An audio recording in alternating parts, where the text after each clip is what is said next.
morning guys. Madaling araw yung alis natin ngayon. So ayun na, papunta tayo ng Balungaw, Pangasinan.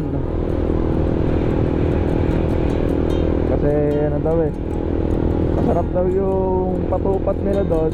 Kaya bibili tayo ng patupat.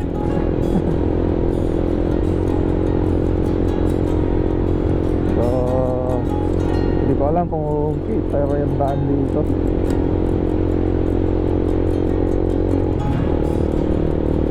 So ayun o, balitaan ko na lang kayo mamaya kung mayroong makita sa daan. Kasi madilim ngayon. At konti lang yung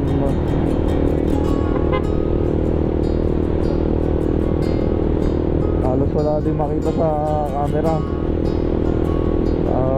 Kita-kits naman tayo. So ayan guys.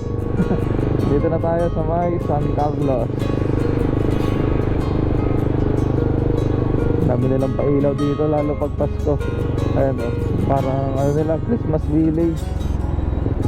Diyan, yan sa park nila. Madami silang dyan, maraming decoration pag Pasko.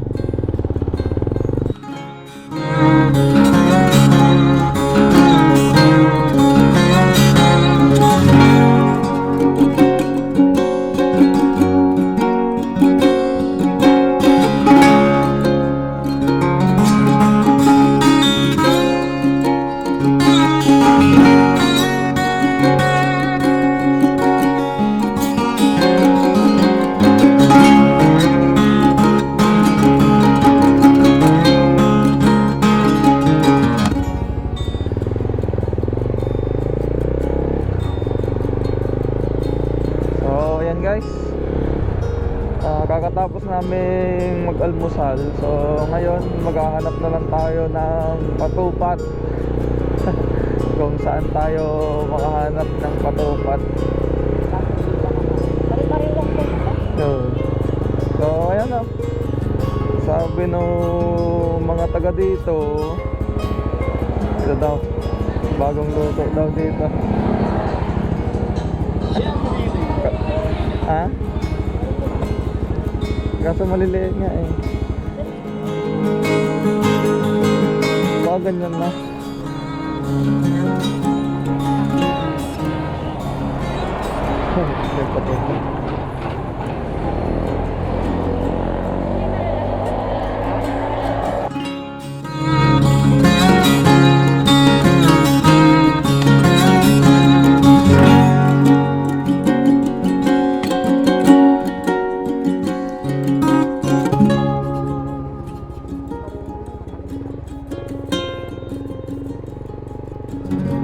So ayan guys, no, ito pupuntahan natin sa may Balungaw Hot Spring.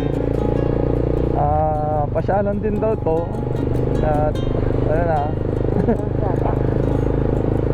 Sabi na rin sa pangalan, Hot Spring. Makakatagpo kayo na hot spring. Siguro to dati, vulkan.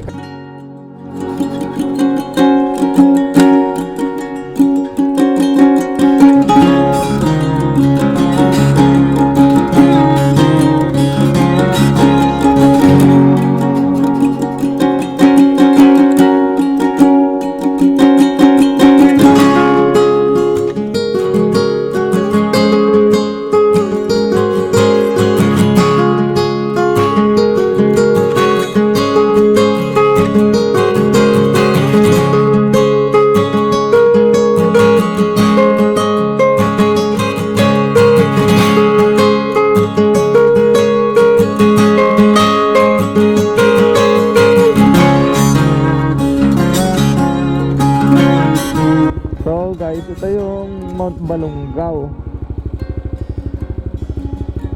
So may din dito, may zipline. Kaso hindi ko alam kung nag-ooperate kasi wala namang tao dun sa dulo.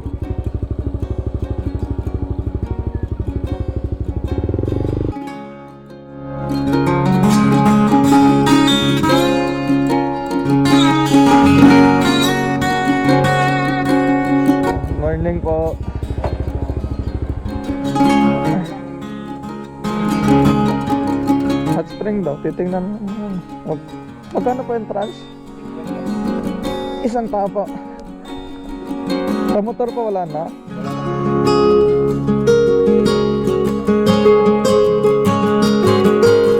So, ayan o. Ito yung isearch nyo sa Google Map, yung Balongaw Hilltop Adventure.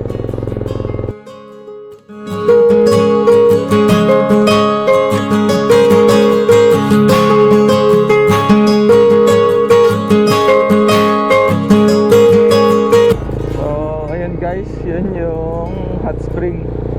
So, akala ko yung hot spring pa na undeveloped, pero ano na pala siya, para na siya swimming pool. So guys, pauwi na kami. So mamaya titikman natin yung patupat. So pag ano na lang, no, balikan ko kayo pag uwi namin sa bahay. So ayan guys, no, ito na yung patupat ng Balongaw, Pangasinan.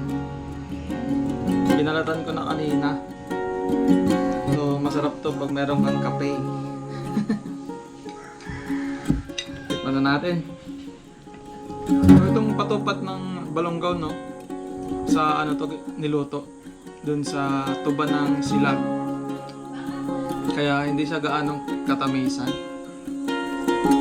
Hindi katulad nung patupat na niluto sa asukal, pero may ibang ano eh, iba yung lasa niya. Hindi lang siya yung basta matamis.